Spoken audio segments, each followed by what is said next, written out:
Southern Poverty Law Center designated extremist organization. This letter, delivered to our homes, celebrated the removal of And Tango Makes Three, a book our PTA purchased for classroom libraries. They called it a win, not for kids, but for their agenda. Don't think this will stop with penguins. This is a test balloon. Now that they've gotten a toe in the door, they'll be looking to move in. Let's be clear about the book they're targeting. And Tango Makes Three is not about sexuality. It's a true story about two male penguins who hatch and raise an egg together. That's it. It's a book about family.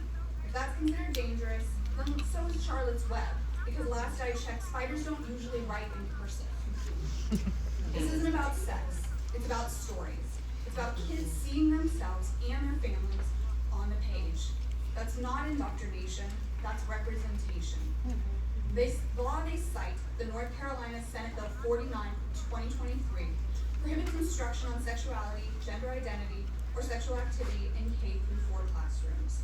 But And Tango Makes Three doesn't teach a lesson on any of that, any more than a math problem asking our children to add 4 apples to 5 oranges could be considered a lesson on agriculture. This distinction matters.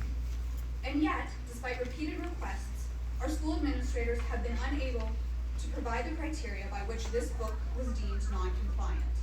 If we're going to ban books, we really ought to have the written policy to back that up. This isn't really about the book, though. It's about who gets to be included. It's about which families count. And it's about whether fear wins over facts. Reality isn't a threat, but targeting public schools with inflammatory language and legally dubious letters, that is.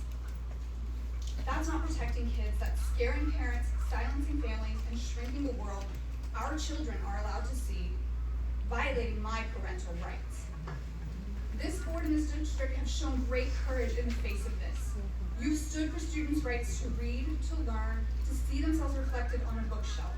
You've affirmed that parents can opt their children out of materials they object to without subjecting every child to that choice. That matters more than you know, because every child in our schools deserves to be seen. Thank you.